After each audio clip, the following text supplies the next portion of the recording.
All right, welcome to the discussion session of Tuesday, September 12th. Sorry, we're a little late, but we will start with review of tonight's agenda with the manager.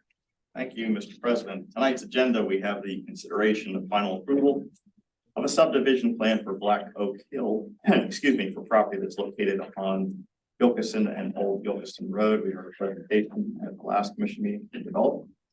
We also have the consideration of final approval of a land development plan for Black Oak Hill for property located at 397 Old Gilkison Road. Developer proposes to construct 10 single-family attached homes and renovate one existing single-family home. Related to that, we have the consideration of a development agreement and stormwater operations and maintenance agreement with Desiga LLC, who is the developer for the proposed land development project for Black Oak Hills. We have the consideration of a brick streets policy.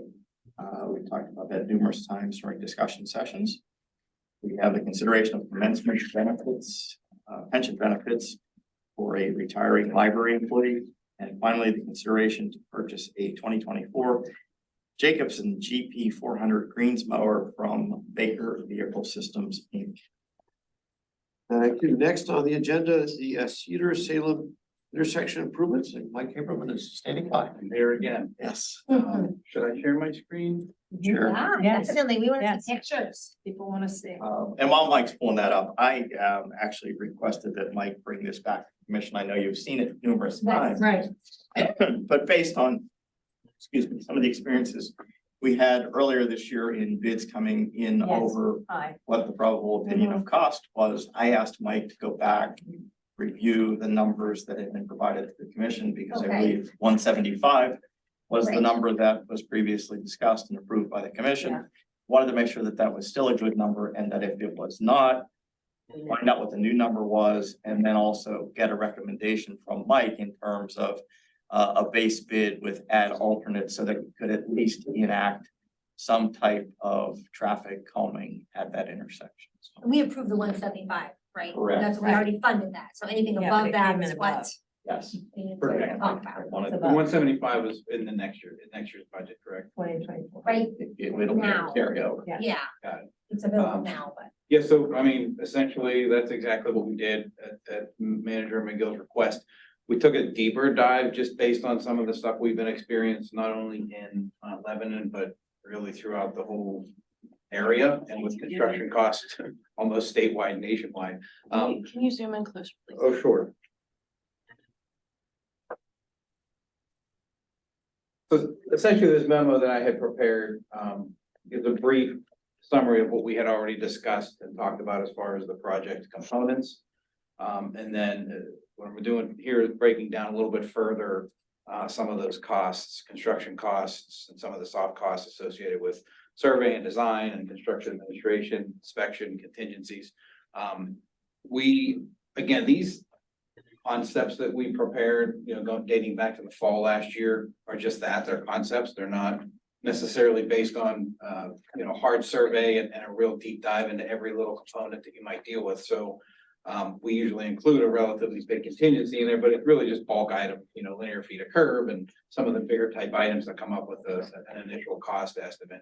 And then we're applying really last year's costs that we compile over there's really just a continuation of costs from years in the past, but costs, I think Mr. Dizeroff probably presented a month or two ago, just what's happened, really in the last 3 or 4 years with construction costs and the almost exponential increase in some of these things that costs that we're seeing. So we wanted to take another kind of look and a closer look at this. So we did 2 things. We got a little bit more information in the field and with our base plan and developed a more refined concept.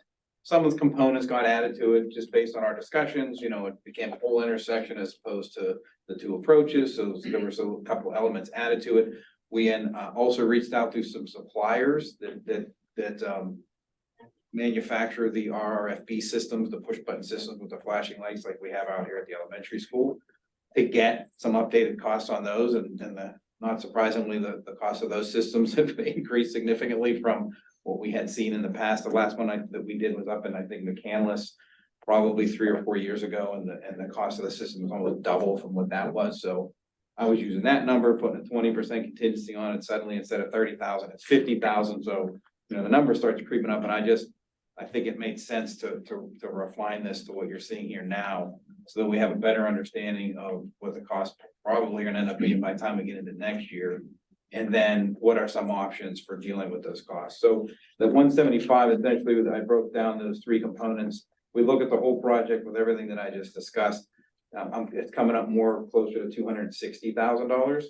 All right, so what does that mean, and what are our options from there? So essentially, I give a little summary of, you know, the reasonings and what occurred from last fall till now, and everything else associated with these cost estimates previously, and came up with that number. So a couple of ways I think that the commission and municipality can look at this.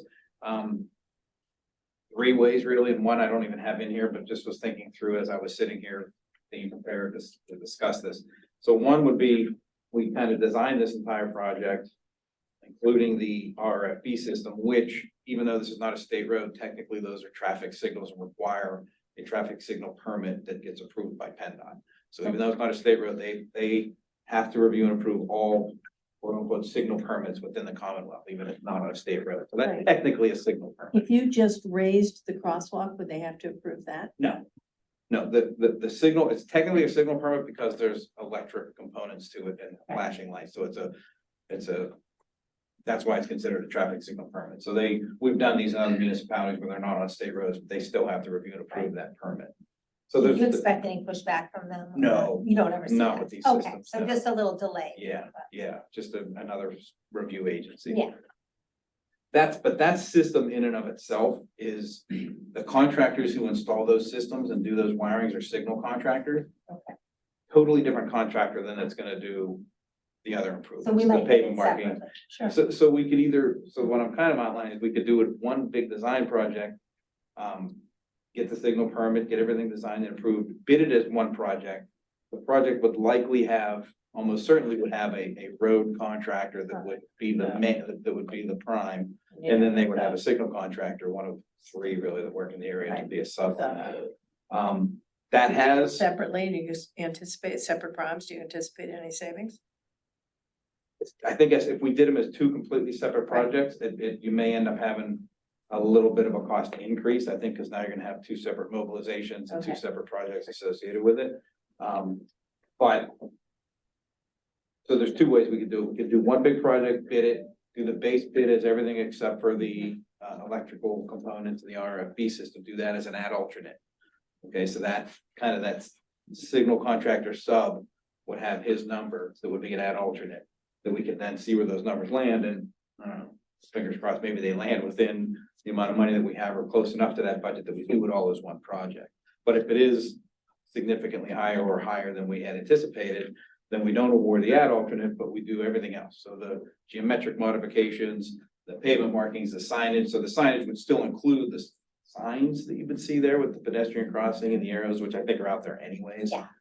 It just wouldn't have the system itself and the components associated with the Or the RFP. commission could fund it at that time. Correct. Could authorize that extra Yeah. $85,000. Another, I don't want to say advantage, but another possibility would be that there are multiple grant programs that really like to fund those systems.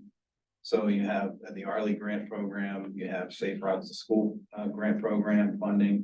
MTF just funded this exact same system for a crossing in Dormont that we're in the process of designing and permitting. So if we kept them separate, let's just say we do it as one project and the ad alternate, the number comes in too high and we say, all right, we're just gonna do the base bid. In the meantime, we have all the information we need that we could be applying for these grants. Okay, And at $60,000 or $70,000 for a system like that, you know, those are the kinds of projects that these programs like to fund. okay. That would give us the opportunity to then get funding for it and have it as its own project that's funded Yeah. mostly with a grant. Is there a required match for those grants? No, some of them, yes, some of them, no. So the Arley grant does not require a local match. But in there, it'll say in there, if you do provide some local match, you get some more points in their ranking system. Some of the other programs, they're all a little bit different. So there may be some local funding component to it, but you know, probably not more than 20 or 30%. But again, if it's a $70,000 overall project and you get 50 from a grant, it's a more palatable project. This wouldn't qualify under a green light go, right? Unfortunately, it does not, because Green Light Go is only for existing signals that need upgrades, not for new signals. The only other thing that I didn't put in here that I thought about as I was sitting here, just thinking of what happened, what we just did with the Art Road project, is it's not a big project, right? So it's a small little standalone project that has a lot of components that are associated with bigger projects, street reconstruction, curbing, Yeah. things like that. So it's also a possibility, I would think, that if this were included in an overall Street reconstruction. street reconstruction project next year, a lot of those costs that we weren't anticipating with Arden, like the mobilization costs and the resident notifications and site restoration costs, like that's where contractors on projects like this, that's where they're throwing all their extra, profit money in there. Like the numbers that we're getting on some of these bids are, it's sometimes 30% of a $200,000 contract. It's like $55,000 for resident notifications and, That's traffic absurd. control and, kind of that lump it all in. And I think that's where they're getting their big contingency and their big hit at us. It's not necessarily that the unit costs Yeah. are off that we're saying. It's, I don't know what some contractors are coming in with some really high numbers for some of this stuff, like traffic control. I mean, they're throwing up a couple of signs, road work ahead, maybe a road closed sign, and it's like, you're seeing numbers in there that you would see, that I would see for $1 million projects. And then you go out and you see what they implemented, and a couple of cones, and they had, most of them are from Public Works, and, so that's, I think, where they're kind of burying some of their contingency and profit. Whereas if this just becomes part of a bigger project, I mean, you could see the bid that we got for Arden was $70,000 higher than when we did it as a change order to the contract with Neando, so. Well, when is Cedar supposed to be reconstructed? Repaved?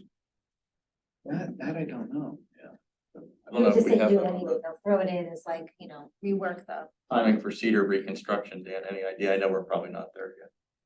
Not that section. Yeah. Yeah. I'm still stuck on why we don't raise the crosswalk. I love how we pulled in the curbs. I think that's, you need to do that, shorten the distance, but. Yeah, if you raise the crosswalk, you're now, the cars, the SUVs can see you.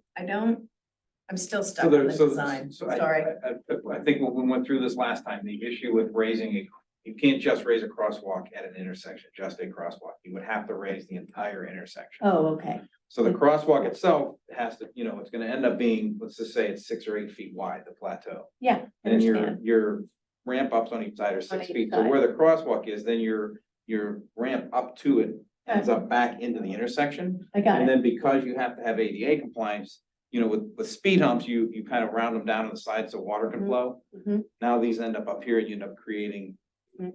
a lot of drainage issues and just operational issues with making that all tie in. That's why usually raised crosswalks, you see them isolated at mid-block locations. Otherwise, you have to raise the table Yeah, for all 4 crossings there.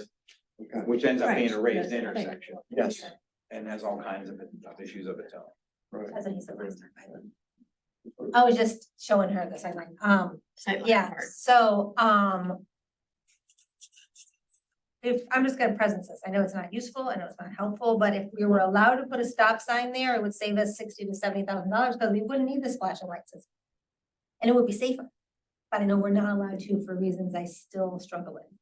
We don't have to get into it again, but I just, Well, it does you cost just us said- real money, Because you said we put a stop sign about safety. I think we really need to hear. why we can't do it. But it has to be Yes. the warrant. Sure. You have to warrant it, yeah. Yeah, it costs us real money, though, I just wasn't trying to say that. Essentially, we looked at all, that. We did so much data collection out here and evaluated those warrants. There's Right, 3 of you them. need the warrant. If you don't meet one of the 3, you can't do an all-way stop control. And if we did it anyway. It's more, so it ends up becoming, if you put unwarranted stop signs, Uh-huh, end up becoming more of a liability than If somebody having still it be the had, way that it should I be got it. based on the Yeah. warrant. So if you put stop signs on Cedar, Yeah. what you will see in those different times of day and peak Yeah. times is you will see more rear end crashes. Okay, so you'll have traffic backing up and you're gonna end up having rear end crashes. Now, is it safer for the pedestrians? Yes. But for every one of those crashes that occurs because you have an unwarranted stop sign, there's gonna be a Shenderovich and Fishman and Edgar Schneider and everybody else is gonna say, let me see the study that these stop signs are for. We're gonna say, well, we just wanted to stop traffic, make it safe for the pedestrians. Unfortunately, it's not a warrant, And and it's, that's governed by the MVPCD and state VA code, vehicle code, so. I had the opportunity to talk to a group of residents right there. And they observed that one of the problems they see is coming off of Holly Crest. People either trying to cross Cedar or people trying to turn left onto Cedar right, and the line of sight. And their question was, could you just make Holly Crest a right only? then you throw more traffic on the intersection that up here, the Cedar and Concord one, Yeah. unintended consequence, but that's not a very safe intersection there. But could you? On your streets, the On intersection- Holly Crest, could you make it a right only? on an intersection of two municipal owned streets, Mhm. you can do turn restrictions. That does it, but there's a lot more that goes into it than, than just that, so. I'd look at the overall traffic circulation for the high Yeah. school, Yes, because you're gonna Yeah. impact that and you will impact those other I know. intersections as well, Yeah. so.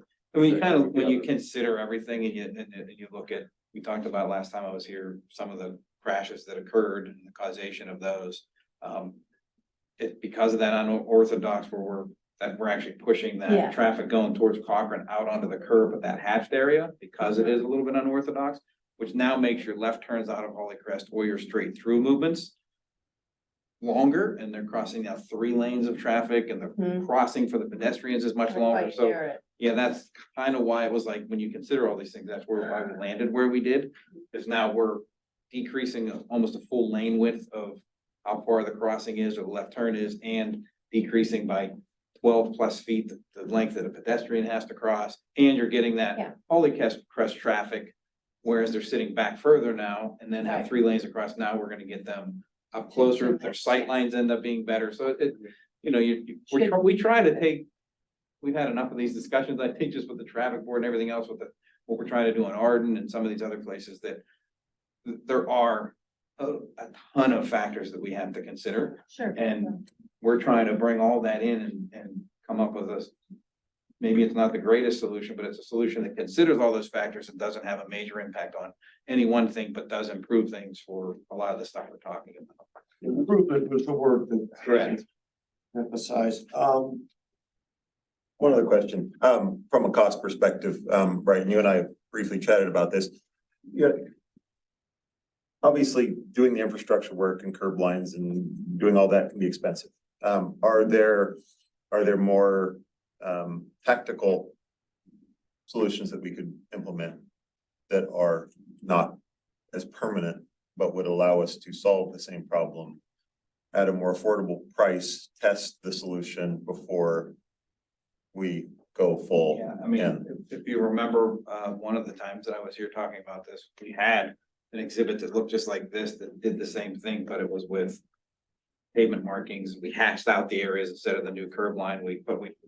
The through traffic ended up where you're seeing Right. on here, but we created that curb line with painting and hatching. And we created that with pavement markings. And, a lot of discussion comes around, well, that, that's only as restrictive as somebody not driving over the pavement marking. That's right. Similar to what we talked about at the Overlook intersection, that was an option A, we just paint it. I think we could see from even when the island went in, people certainly would have just driven right up to the paint, even though I tried to say that they wouldn't. Well, one of the things I saw quite a bit when I was over in Europe last summer was bollards. We don't use bollards here. I don't know why. Is there a reason we don't? What is a ball? A bollard, it is a piece of metal that is basically sunk in the ground that, stops cars The really school has quickly. I read it at school, yeah. Stop If you it. run It causes into- lots of problems You're to in the trouble. car. Yeah. Yeah. Not going through. Yeah. They're ugly and they stop cars. They can be very attractive. They're very, yeah.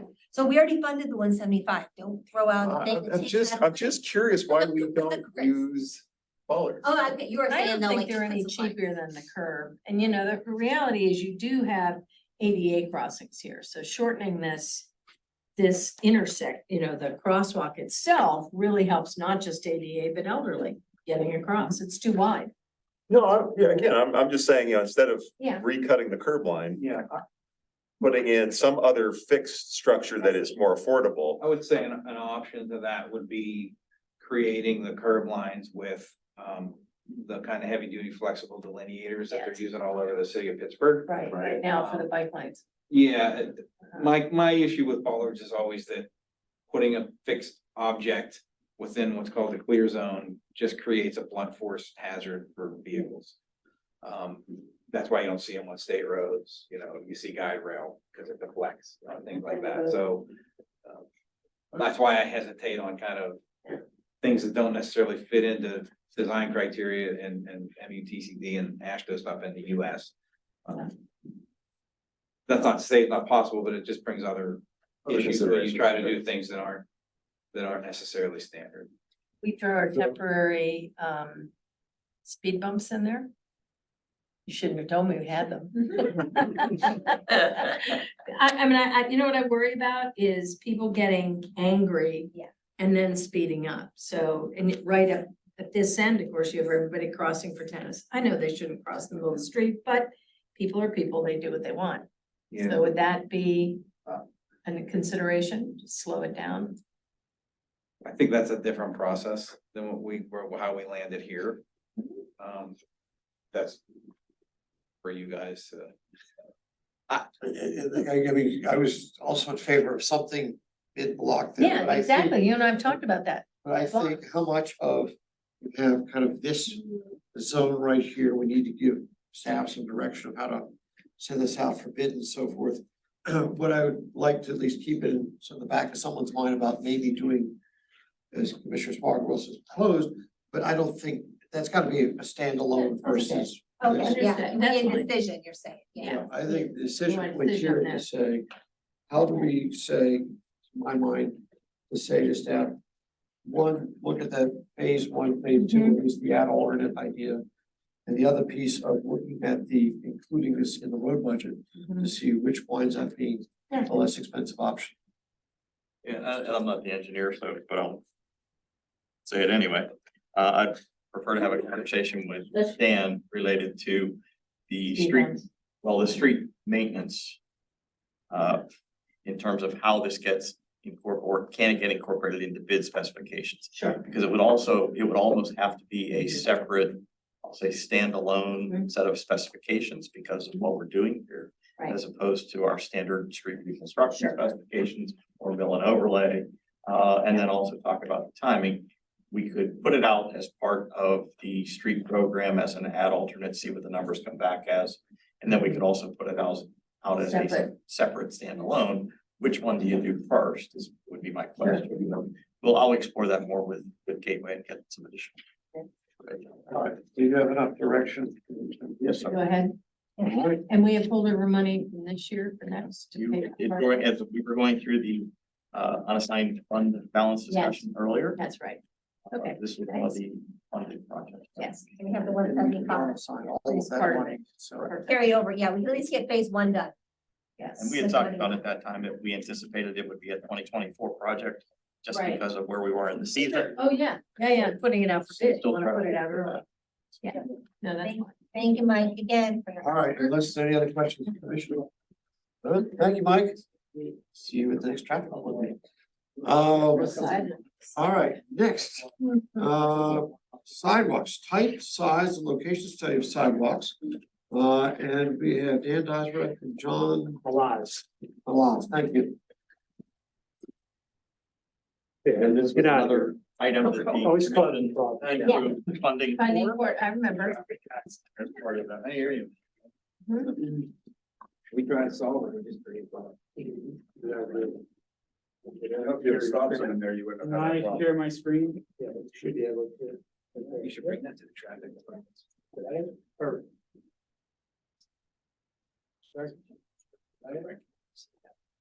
Yeah.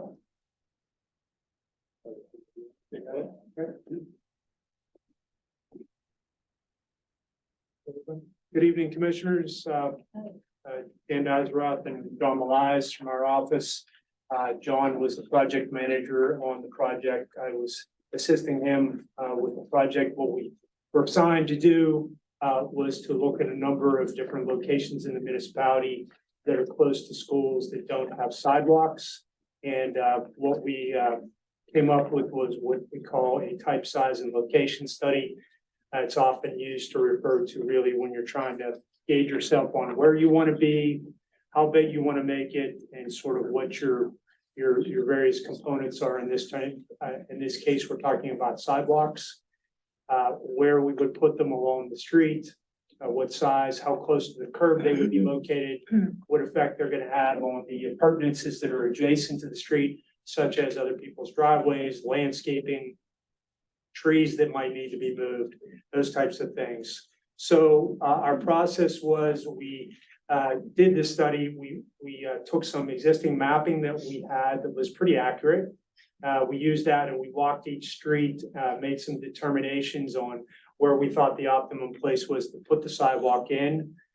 We reviewed that with staff at the municipality a couple of times. And then we took that, we quantified all of the various components that we had, and we put that into some opinions of cost, which we will review with you tonight. Just to mention, as it relates to sidewalks in the municipality, the subdivision and land development ordinance, the SALDO, which is referred to here, actually talks about specifications for sidewalks. And the reason I bring this up is the typical Mount Lebanon sidewalk as a strip of grass before it reaches the sidewalk location. Now that strip varies in terms of size from different developments that have historically been built in the community, but the current standard is a 6-foot strip, and then we have the sidewalk. But the SALDO does give us some leniency. It says that it requires that 6-foot strip where practical. So we're taking the position here that 6-foot strip isn't practical on any of these streets. We're going to be putting the sidewalks adjacent to the curb for a cost consideration and to avoid all of the other things that people have been built in their front yards. So you minimize all your disturbances by staying closest to the street. Now, we did that recently on Meadowcroft, put it right up against the curb. It worked out well. That sidewalk's well utilized. I see it used all the time. So we think that that's a good standard. And just if you've never seen the Mount Lebanon standard before, typical sidewalk standard, 4-foot wide, broom finished concrete sidewalk, nothing special with some reinforcing in it, and based upon some aggregate. So it's not real fancy, but as you put these new sidewalks in, remember you do have to excavate. It's not like our current sidewalk program, which is yank them out, put them back in the same spot that they were before. So it does require sort of you're starting from the ground up on these types of sidewalks. So with that big introduction, I'm going to let John run you through the streets. All right. I also wanted to add to what Dan was saying that we also wanted to be consistent where the sidewalks were. You want to go back and forth between being up against the curb and not. And then there were also a lot of trees that we didn't want to take down because that would be a big cost to take out some pretty large hefty trees around most of the streets. Were there any instances where you considered reducing the width of the street on the sidewalk? Was that not an consideration? Yeah. Okay. Okay, so we were given a list of 6 streets. Those were Sleepy Hollow, Woodland, Greenhurst, Lakemont, Kelso, and Rob Hollow. This is the format used here just as the example for the Sleepy Hollow block between Richland Road and Sunset Drive. Basically broke down the cost with site clearing, cleanup, ENS controls, handicap ramps, concrete driveways, how many we're crossing, or how many you have to tear out and replace through that section of sidewalk, rain conductors, and the square footage of concrete sidewalk, and then cheek walls. The cheek walls are actually just like an addition to the curb. It's just more, to help with grading in some instances where it's a okay, I know little what you're talking steeper. Yeah. Yeah, you might have a normal Yeah. 6-inch curb. If you cheat it up another Yeah. 6 inches, you have a cheek wall. That's what we call it. Right. Yeah. Got it. And then the last would be tree removal, because in some instances, there was no way around it. Right. So that was the format per block, per street. So for Sleepy Hollow, you can see here, Richland to Sunset being the first block. You have linear footage and the cost per linear foot and how many homes are on that block. And then based on the sidewalk policy, we went through the calculation and developed the cost per homeowner within that block. But that is an average, it's not the linear footage in front of that person's home. It's just for that block. So you have each one of those. You've got Richland to Sunset, Sunset to Fruithurst, Fruithurst to Country Club, Country Club to Audubon, Audubon to Millbeth, and Millbeth to Terminus. It's not shown on here, but the tie-ins for the sidewalks are just where there's existing sidewalks are shown in the map if you can zoom in. Not on, I can't zoom in on here, but you can see them on the plans. We also have the nearest school for this street is Howe Elementary. Oh, okay, it says Young Scholars for some reason. I corrected Dawn that it was Thank you. how. Thank you. When we did our walkthrough today, I got corrected. But I was gonna ask. Where's Young? There is Another school, it's just not in Mount Lebanon. Oh, what is it? It's in Castle right? It's next door. What's it It's called? there. I Yeah. don't know what the name is, but it's like a charter school. It's a charter school. Yes. Charter school. Never knew it was there. Oh. That's when I had. It's not ours. And that Um, has a sidewalk, actually. And then the photograph here, just to show you, what's going on the side of the street we chose. You got a water line going through there and a telephone pole that will have to go around as well. But you can see that if you pushed it out, you'd have to remove the tree with that green space. So that's why it's up against the curb. And then you're putting the sidewalk way into somebody's front yard too. I mean, it's. Yeah. That's Which side of the street did you decide on? Did you for Sleepy Hollow? yeah, that's on the, This would be on the south side. Okay, This picture was, yeah, I mean, they walked it in the wrong direction. okay. So that's why it's like it's on the north side.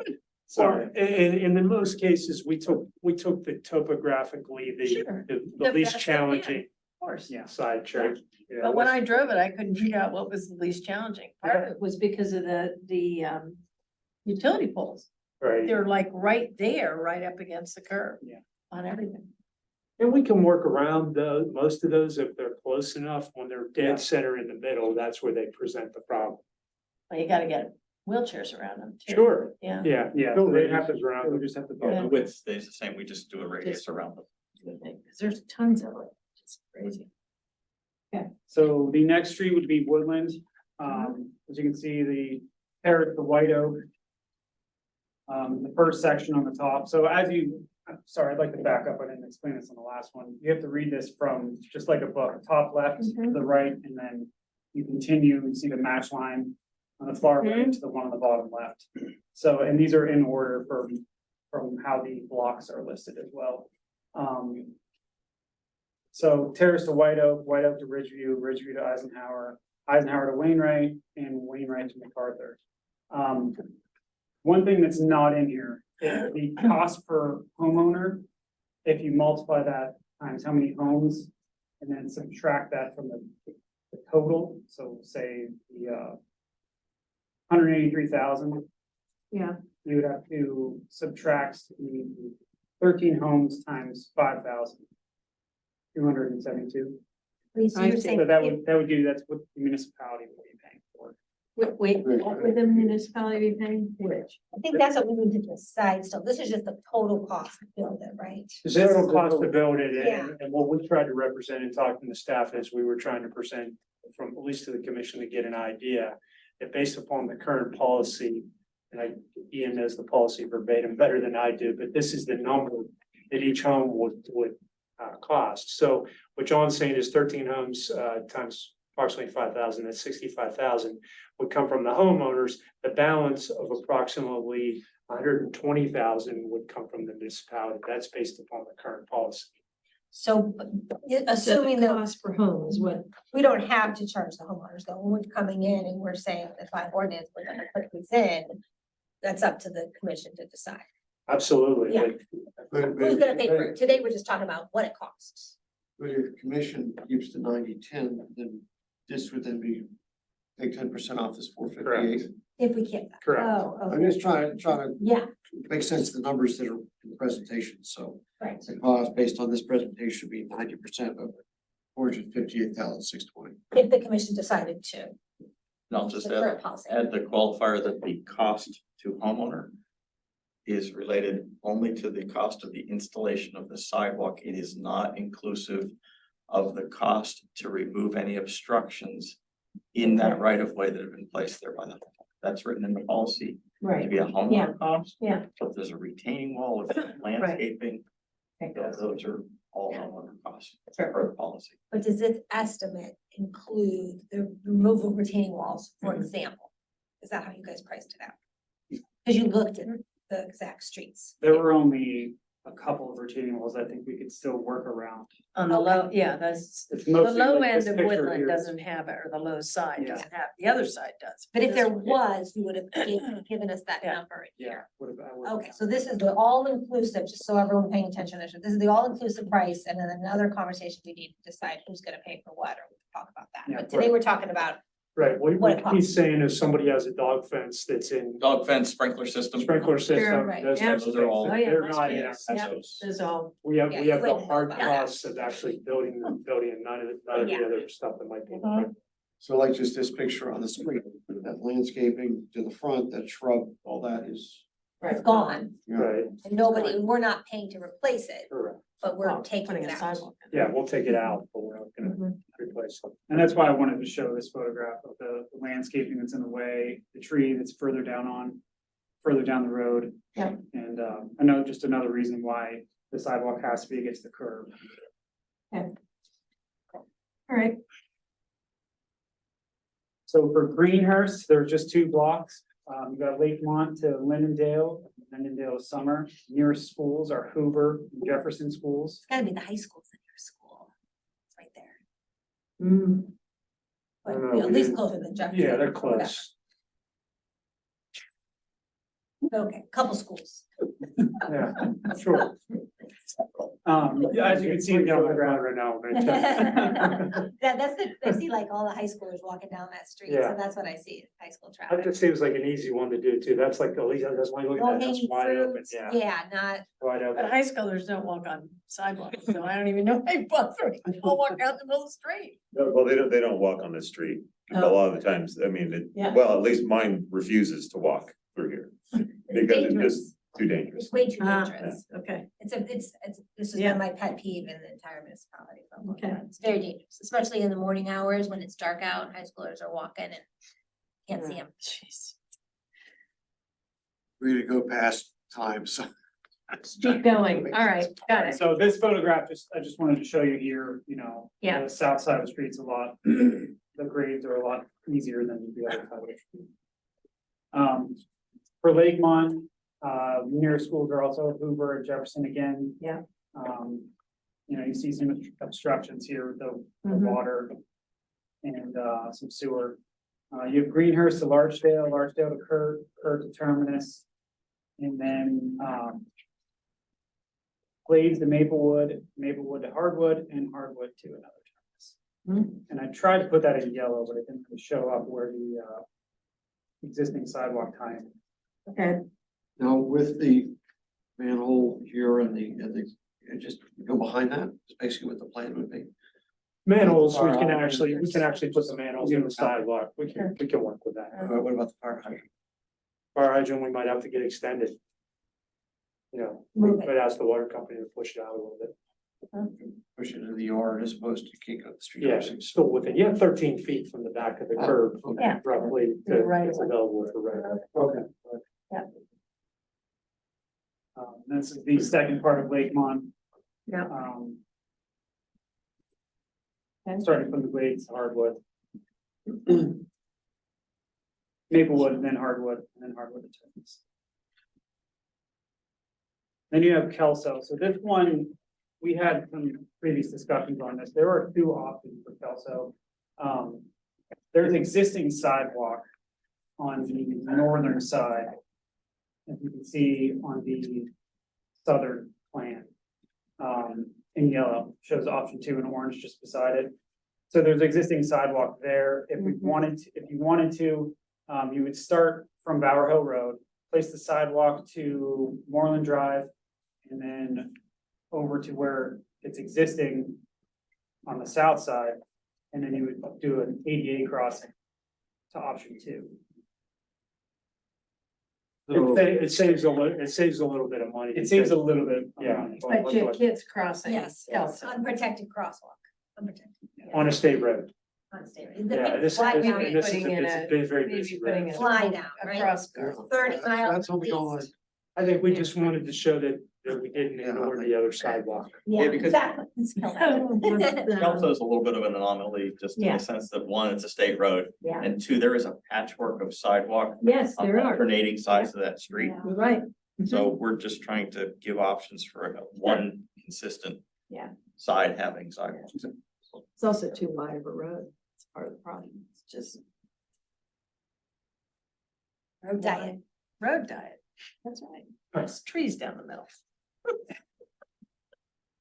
And then I've highlighted, from Moreland to Bethany, Yeah. that just include both option 1 and option 2 were included in that. Which option has it just on one side of the road and we don't have to cross? Option 1 is the south side of the road. Okay, so it's all, Okay. option 1 is More all on the expensive. same side, Option 2 is less expensive, but you cross the road twice. twice, that's a. Yeah, no, non-starter for me, but. I'm sorry, I'm staring at this map, and trying to follow between which color, which is option 1, which is option 2. So I'm looking at option 1 on your map here. The option 1, you stay Option 1 is on. purple Yeah. Mm-hmm. and option 2 is orange. Mm-hmm. Lower portion. Right, and so. I Okay, see it. So if you want to do option 2, you would go from Pembroke, across the street, and then over to Moreland and cross the street again to Bethany. It was only because there was existing sidewalk there. Oh, sure. Significant Understand. amount, so we just figured we'd look at it. much rather kids have to cross Pembroke than cross Kelso. Yeah, Agreed, yeah, agreed. yeah. And the last street is Rob Hollow. This street mostly has sidewalk. Mm-hmm. There's just a couple sections, Yeah. couple empty lots as well. And you see in this photograph, this is gonna have to, this here is gonna have to have a transition because you have that green space. And then if you look further down in the photograph, it's up against the curb. Mm-hmm. And that's what we wanted to avoid with the rest Yeah. of the study. Oh, I see. So that's why we just kept it weird. consistent, but right here you don't Yeah. have a choice. It's already Yeah. there. Right angle to the curb. Right. See underneath. That's your word, right, Steve? That one here. Kelso, right, all right. Yeah, So I know this is small, but this is the overall project opinion of cost. Mhm. You have each block on each street, the total for each street, and then the total for the project. I would, I don't know if you observed any of the kids walk into school. I'm just revisiting the first one in the 4th Ward on Sleepy Hollow. The part that you have on Sleepy Hollow that connects up to Sunset, that makes sense to me because that serves the entire upper part of the area where kids are coming from Fruithurst. They're coming from that entire neighborhood up there. They Mhm. come down, they hit Sleepy Hollow, they walk along Sleepy Hollow down. They don't go up to Sunset because it's more uphill. They go down to Country Club for 2 reasons. oh, okay. One. Yeah.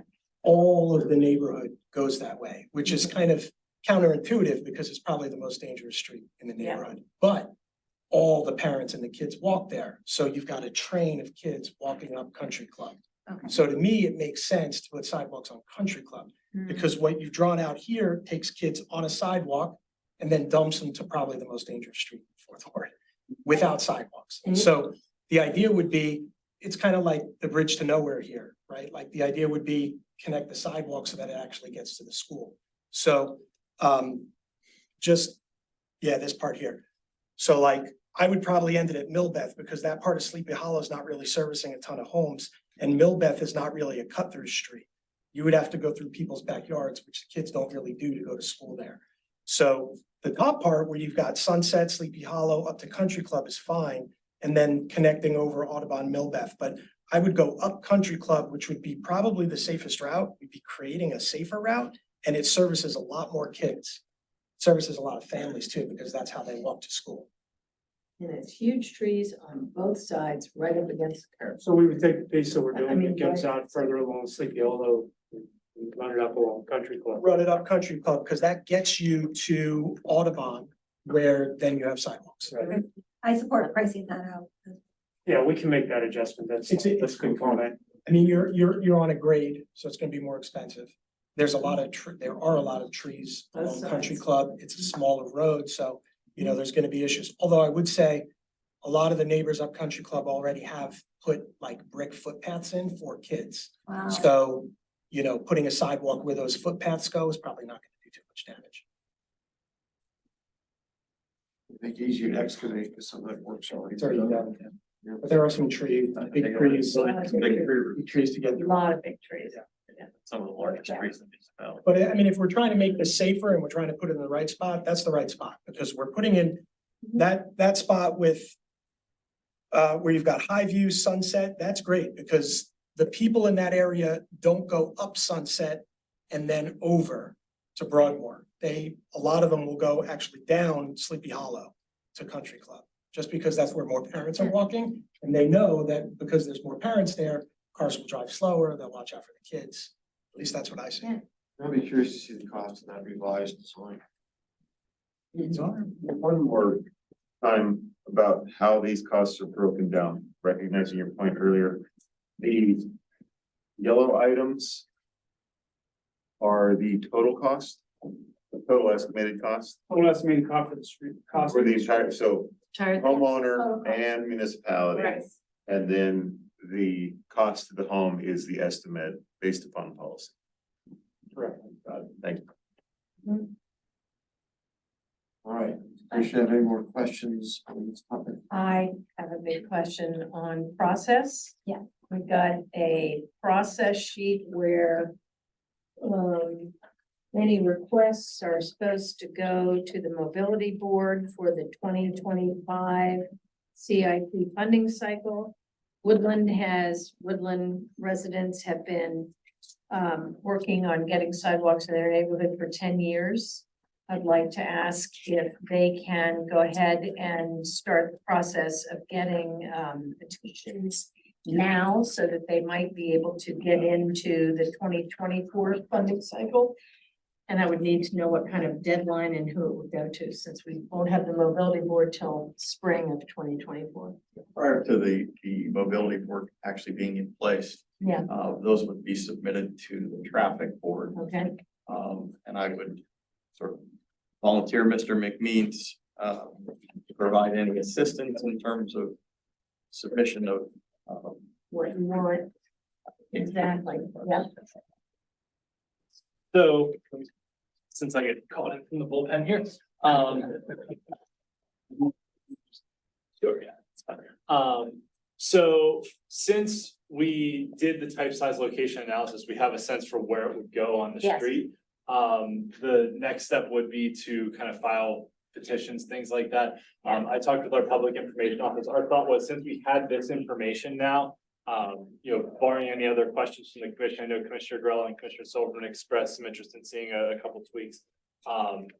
Put the information on the website and have a link on the website with the information for each street to say, sign a petition here to support Right. sidewalks on the street. So then, we could set it up through Microsoft Forms or whatever. Then they could just go to the website, then they don't have to worry about going out to their neighbors and trying to get people to sign things. They can just send people to the website, sign the petition there, and then, once we have a significant number, if the commission wants to authorize, the manager and staff to move forward with resident agreements, because that it was part of the policy that we needed 100% of residents to agree to the sidewalk installation, that we can work with the solicitor to start drafting those agreements and start getting those signed. But once the commission's good with kind of the type, size, location information, then we'll put that on the website, have a link there for people to start signing the petition.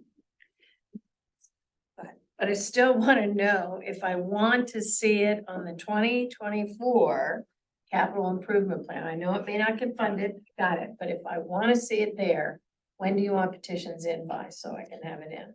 So the 2024 CIP document Yes, has been was published on August first. That said, when the manager presents his recommended budget, it could be added in as a line under the capital improvements list in the budget itself. I think we're Okay. conflating two things here. So this list of streets, my thought was that these are the streets the commission may just order a sidewalk to be put in. We don't have to use our policy because this is what we've been hearing from residents over the past decade. And then, in parallel, there's our sidewalk policy and the residents will have access to that next year. If the commission orders a sidewalk in by resolution, our ordinances require the residents to pay for it or us to lien their project. right, So the policy, Hmm? one of the reasons we did the policy was that it's a cost sharing, that it's essentially the municipality pays 90%, the residents pay about 10%. But I'm sure I asked that we could, and the answer was the commission would decide whatever we want it, and we can change it on an ad hoc basis if we'd like to do that. I will When defer that to the cleaners- solicitor, but yeah, there is language in the policy that basically says the commission. can do it. Commission can do whatever they want. I'm just saying Woodland has been working on this for a Yes. long time, and I think that they have the ability to start getting petitions signed. And I just wanna see that it gets added into 2024 if they can meet. You want a hard date? Yeah, November 1st. thank you. Thank you. You're welcome. That's what I was looking for. Perfect. And we'll see all this on the budget, either way, whether there's petitions or not, we'll see these numbers on the budget, right? Correct. Thanks, Keith's question. Thank you. And even if it's not November first, given we're talking about unassigned funds and such, this can always be reviewed in January. If they want to review it for the November budget sessions, November Yeah. 1st should be a good date. Correct, I'm just saying is that, After, thereafter, there will be other discussions as the Right. commission directs. so it could happen in twenty Talk about it. twenty-four. That's correct. That's correct. This was like a preview to the budget. All right, Thank we're a little past time on this, but want to make sure commission just had a chance to ask all the questions. Thank you, I appreciate it. Thank Good? you. All right, great, thank you, thank you. Speaking of capital improvement. program, Well, not just capital improvements, Right. right, you have to talk faster, is with the capital improvement program. Last year's and this year. 2024-2028. Right, Mr. Present. Why? Thank you, commissioners. I'll give a brief introduction.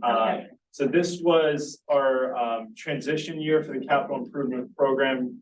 Previously, it had been largely documents compiled and produced by the finance department. This was the handoff year that from here moving forward, the CIP will be compiled and produced through the planning office. One of the reasons we did that is because of our large planning projects and plans that go into developing the capital improvement plan. Obviously, there's the Parks Master Plan, the Comprehensive Plan, the Climate Action Plan, things like that, that inform the CIP, and the CIP really is a planning document. So this was sort of the transition year between the two, but we have some things in the works for the future as well to kind of spruce up the CIP as we move forward. With that, I will turn it over to Greg Wharton from the planning office, who was the one who was the boots on the ground and did pretty much all the legwork of compiling things together. And it was fun. What's more with feeling, please.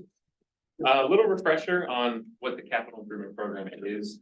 So it's an actual large scale, it contains actual large scale projects that help fulfill goals, adopted plans like Ian mentioned, the comprehensive plan, the parks master plan, things like that, the climate action plan. And it's used to give staff and commission an examination on larger expenditures over the next 5 years. So we produce this every year, keeps growing and growing.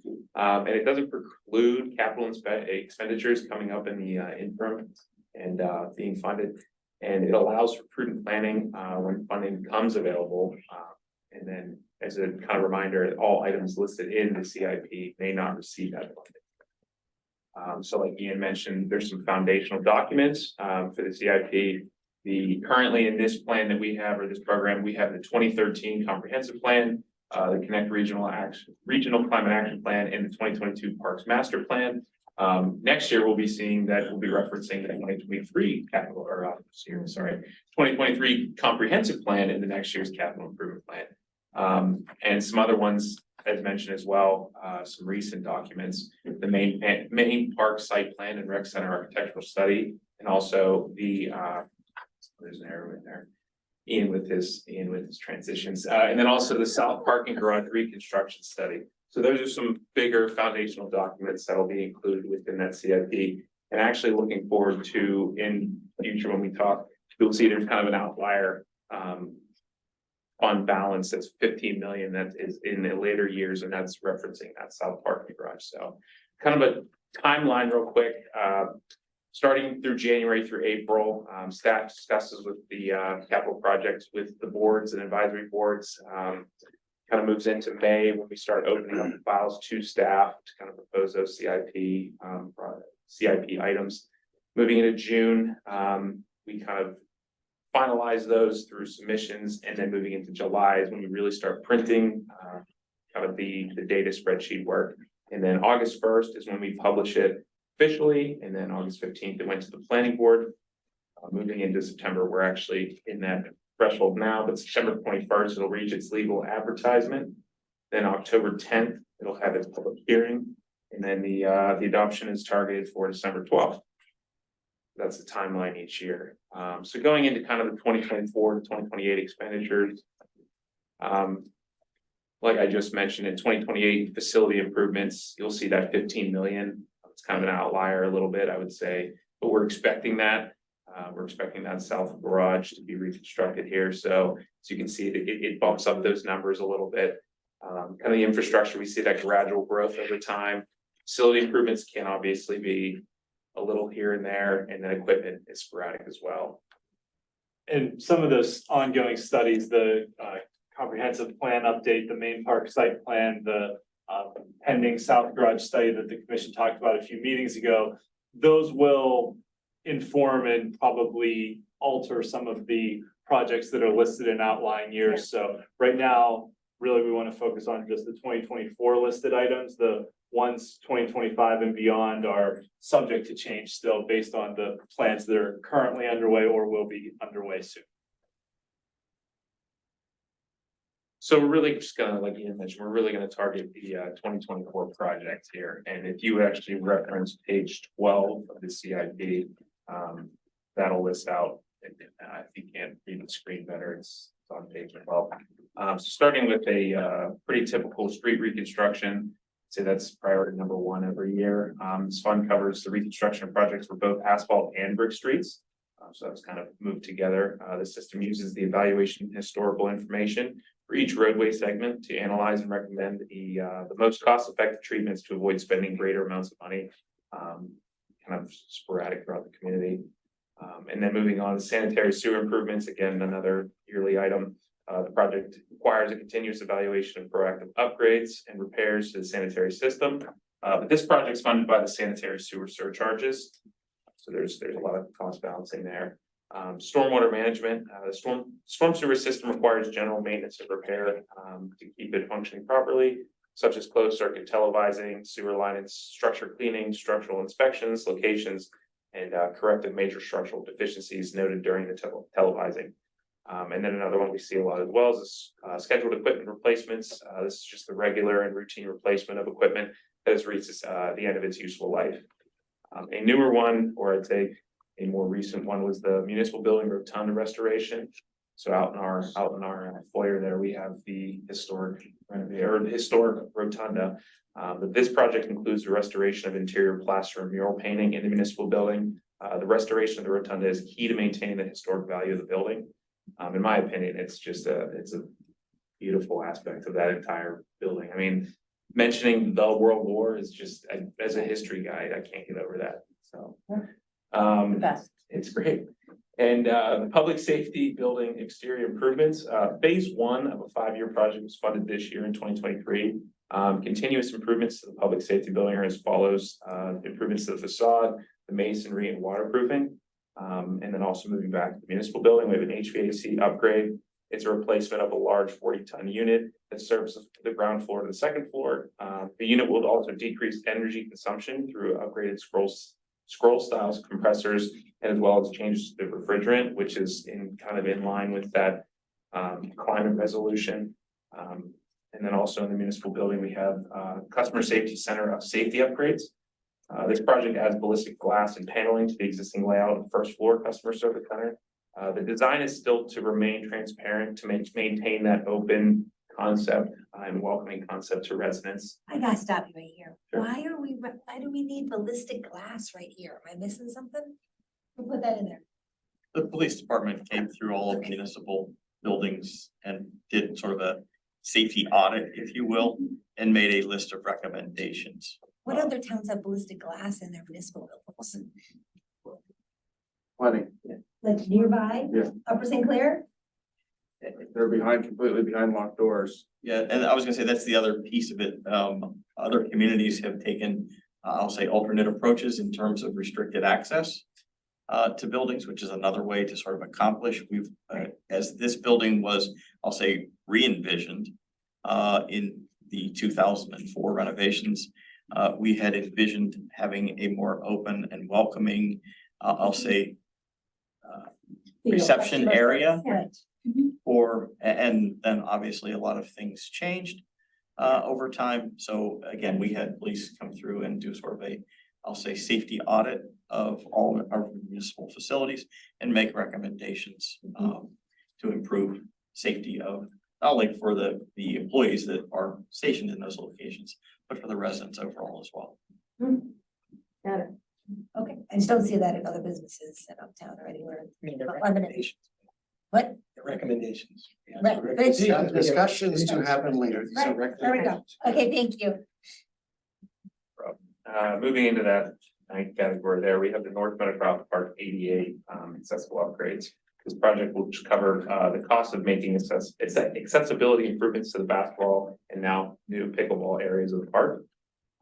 And then finally, we have that sidewalk improvement program. This fund was set up through the sidewalk expansion policy that established guidelines for residents to request support from the municipality. And that one doesn't have a number in it because we Yeah. didn't have the TSL analysis done Okay, so when couldn't put the any, CIP yeah. was published on August All first. right, By charter, we're required to publish the CIP on August first, so we did, but we didn't have that analysis Okay. done. So to answer your previous question, we can plug the number in. Okay. Here, it won't appear in the online document of the CIP, but once it gets to the Okay. budget. that's fine. It does appear in the CIP, it's just in the 2025 timeframe. 2024 is blank from a dollar amount. That's why it's And that's represented that way here. That's reference page 21. Okay. Some of those future year numbers on that were guesstimates because once Sure. again, we Got just received the TSL analysis. Understood. And then subtotal for public works was 11 million, so just over 11 million. And then moving to recreation, we have the tennis center elevator replacement.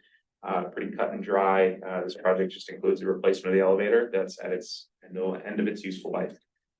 And then moving on, we have the tennis courts, tennis courts 1 through 8 and its new upgrade lighting. So new LED fixtures are mounted on the existing poles. It's not new poles, it's just the existing the existing poles getting new fixtures, providing a superior light quality and reducing glare. This project was ranked 6th overall by the Sports Advisory Board in 2023. And then moving to the third item, we have golf course improvements, which is a 2024 project that includes the construction of an on-course restroom near T3, and that was ranked 7th by the Sports Advisory Board in 2023.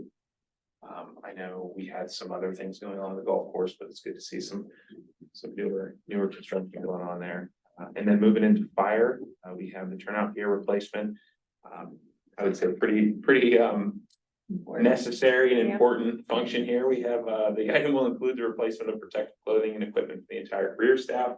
I know that they have a 10-year, correct me if I'm wrong, but I think it's a 10-year useful life, but I think every about 5 years, they would target a replacement there. Just year breaks down over time and gotta protect our guys, so. And then moving on to our second item, we have a fire training facility and storage building down at the Public Works site. That's seen by the planning board and also the commission in recent months, that provides that training site for the fire department here and also regional fire departments in the area. So we'll hopefully see something moving forward there. I know we've secured some grant funding and hoping to secure even more, but hopefully get that done. Moving to police, we have the same thing with turnout gear, the ballistic vests. The ballistic vests have a 5-year useful life that's covered by the manufacturer. But the vests are required to be replaced by the existing labor contract, and the purchase of the last vests were acquired in 2019. So we're up in 2024. And then the second one as well, the Watch Commander vehicle will be 6 years old in 2024. This vehicle will also be equipped with primary command post police operations. And we've actually talked, and this vehicle will be considered for conversion to an electric or hybrid option because it's not a pursuit type vehicle. So it's more of that command aspect. And then moving finally to parking, we have the north garage top deck vestibule. That recommendation is to enclose the entire top deck. Exterior lobby, I would say, with transparent framing, walls and roof to waterproof and kind of prevent snow and salt. Because I know from talking with Phil, it gets seasoned up there very quickly. Just expose the elements and it degrades pretty quickly. And then obviously in number 2, we have the south garage replacement, little aspect of that, or I would say little portion of that 15 million.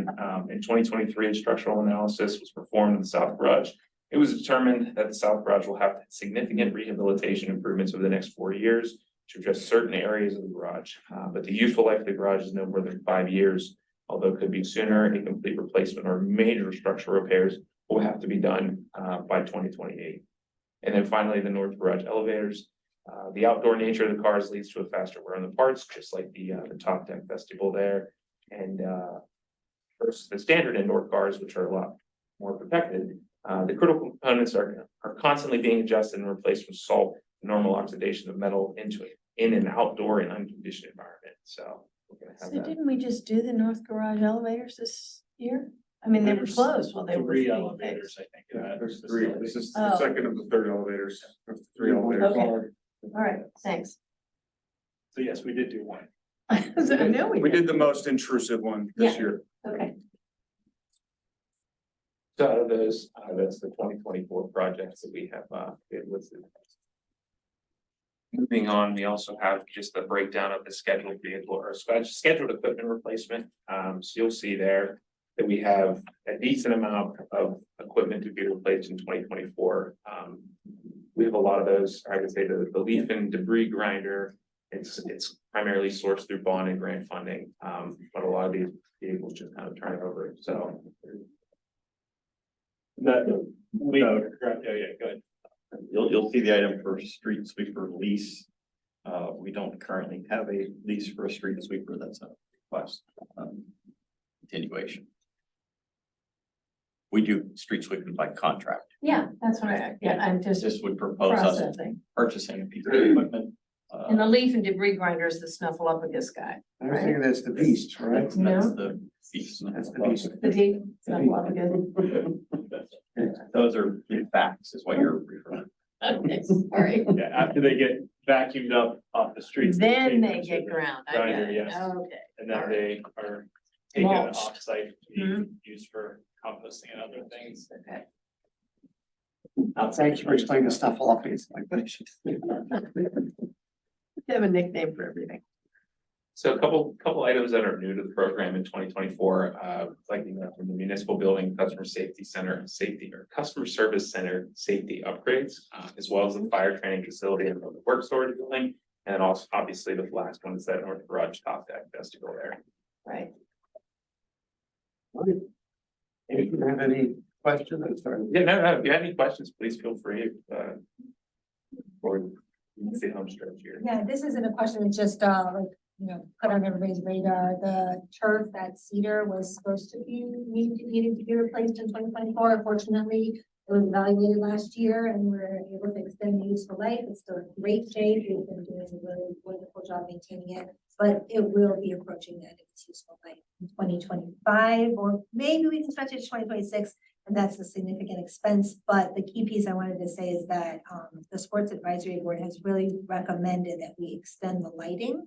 That will extend the amount of hours that we can use that turf, and that's the largest probably the largest recreation facility per hour. It gets the most use per hour, per resident hour. So at that time, that's also in the capital improvement plan. I saw like the Five. turf was an innovation, Yes. 1,000, but the lights were 2 million. Yes, it's very expensive, and that's why I just want to kind of put it, it's been on the sports advisory board's #1 recommendation for the past 4 years, probably, or within the top 3 for the past 4 years. It's not new to me, it's an ongoing, monthly conversation, I just wanted to let everyone know it's coming, that conversation's coming. Any other? Given these other items, particularly the comprehensive plan, the main part. Site plan, thoughts on how this will impact future CIPs? Initial sense? So the thing I can kind of talk towards is the solar, at municipal facilities. We had a walkthrough, a couple weeks ago. And that program was kind of in conjunction with Connect.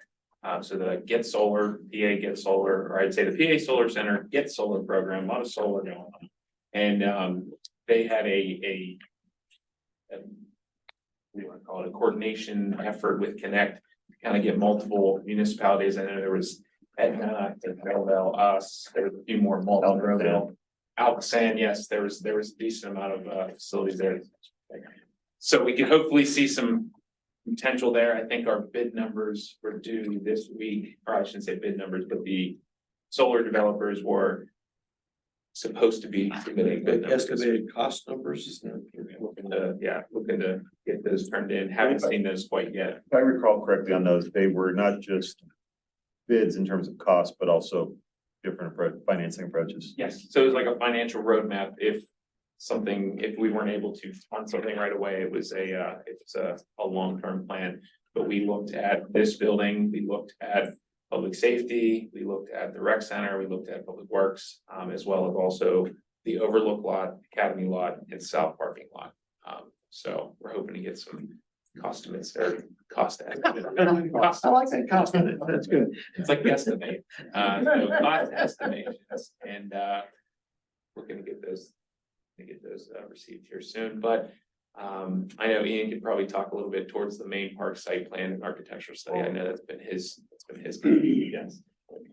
And Greg has been the point person for all the solar stuff, so he's been working with Connect, working with those development folks to get those cost estimates. On the main park site plan, the RFP we put out called for the consultant to propose, I'll say, 3 ideas. Bring those to the public and the commission for feedback, and then kind of hone in on one final design that'll get recommended out of that plan. So my most recent conversation with them, we talked about kind of having a low, medium, and high level and low, medium, and high cost designs for Main Park, just to kind of, the low design being like, what's the sort of bare minimum we need to have efficient operations there. There's some, operational inefficiencies that we saw pointed out through the Parks Master Plan process, through the comp plan process that we know exists, that, some things like storage facilities and things like that, where, rec department staff has to travel a significant distance to go get things just to, set up operations. So, depending on what the final recommendations for that one is, could have a very high cost, could have a medium level cost, could have a low cost. But those 3 options will come before the commission for feedback between now and the end of the year. On the comprehensive plan update, we chose a consultant that had a very bold and visionary approach. So I'm expecting some very large recommendations coming out of that. But that being said, it is a 10-year plan, and we do reevaluate the items in the capital program every year. So I think there will be some big capital items out of the comp plan, and also some just operational suggestions or recommendations. And then obviously, once we get the recommendations, it just works its way into the budget CIP processes, for funding from the commission. So potentially big numbers. I'll give you the manager's short answer to your question. Future year CIPs will be challenging. Yes. Based on the level of items that we will need to fund. And I said need, that excludes wants. Right. On the positive side, the finance director and I have discussed previously that 2025 would be a time for the municipality to consider going out for another bond issue because of our debt retirement schedule. So we are already proactively working, Sure. anticipating a lot of what we're going to see in future year CIPs, and trying to make sure that we're financially in a position to act. Makes sense. Great. I like that distinction between the needs and the wants. Thank you. Any other comments from commission? Any other questions? Good. Thank you, gentlemen. We appreciate the presentation. Yep. Next on the list, boards and authorities. So anybody have any updates? No, you got that like pop quiz. The Connect legislative sessions of the big annual meeting of Connect is on Thursday. Down at. The name of the building is slipping my mind. It is in the south side. I apologize if anybody's interested in attending. Let me know. I will get you the information. It should be a very good legislative session. Adopting some good work around solar, continuing climate action planning, continuing law enforcement assisted diversion in the region. There are currently 10 municipalities that are participating. They are looking to expand. Series of other legislative items moving the direction. But the big thing is that Connect is formally shifting out of Pitt. It is anticipated that we will adopt a 501c3. And so the Connect will be a standalone organization and start positioning the organization to continue down this path of regional innovation. So I would encourage you to come if you can. That's a circuit center involvement. Thank you. It's that 5 Hot Meadow Streets. It was right near the Hot Meadow Bridge. Okay. Wow. Okay. The Sports Advisory Board met and Phil Lavolio from Public Works came and gave us a great update on the Parks and Recreation and Field Signs project. So thank you to everyone who's been involved in that. PIO, Lauren Lilly and Phil Lavolio, the Parks Board, the Sports Board. He invited the Sports Board members to come on site with him and help give input on the exact location of placing those signs. So it looks like the design phase is done, close to done. Yeah. I think so. So we're ready to start constructing some signs and people will finally know how to get to our parks. Fields, around places. Where is Bird? Where do you park? How do you get down? I went to the Parks Advisory Board meeting. Thank you Andrew. for that. You're welcome. Long meeting, but interesting, very interesting. And they also talked about the signage and looked at the signage, and Phil presented a very good report on all of that. Richard Heisey presented some information on, Project 70. thank you, Project 70, and how Bird Park fits into Project 70. That was really interesting. I mean, he spent about 90 minutes with the people from DCNR to understand what's included in Project 70 lands, what you can use them for, what you can't. Very eye-opening. It'll be interesting to hear Mr. Weiss's take on that presentation as well. But that's a good group. They're also working very hard to put all of their information into the new upcoming organization that they become. So they're really on it. They're very They good. are. They're doing great work. Hard workers. Yeah. CRB meets tomorrow night and library board meets next Tuesday. So got nothing from those. On that note, can I jump in for a quick What? second? Someone's whispering to someone. I'm trying to. Coffee with a Cop is Thursday. at- Coffee with a Cop at 9. Yeah, I have it on my That's calendar. right. I do too. 9 a.m.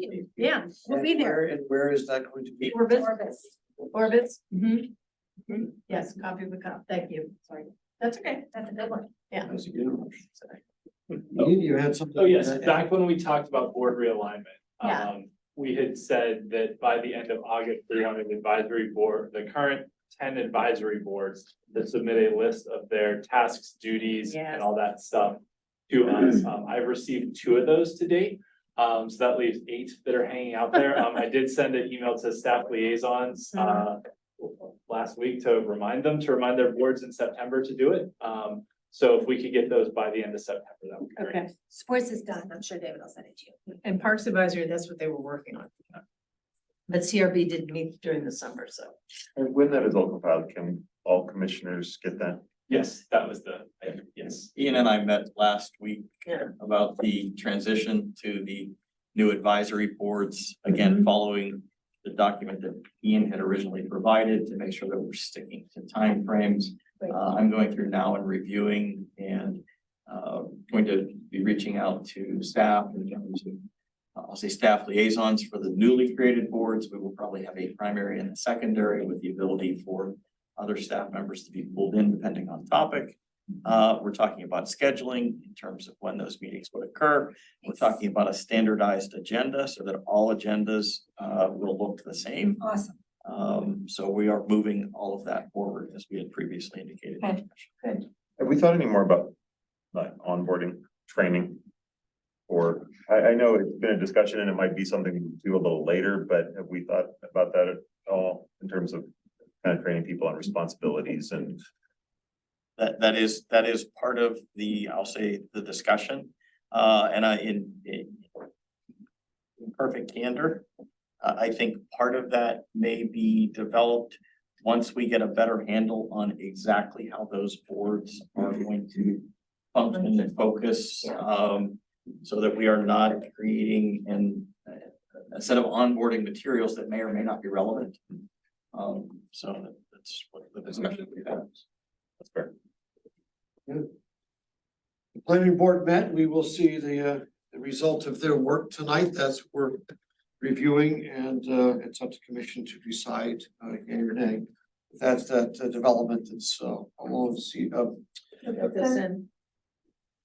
thank you. No, I didn't have to finish the sentence, that was beautiful. So, all right, great, so, all right, so that's all I have, anybody else, Commissioner Perrella, do you have anything? So, all right, okay, we will adjourn a little early and see you in the big room at 8 o'clock.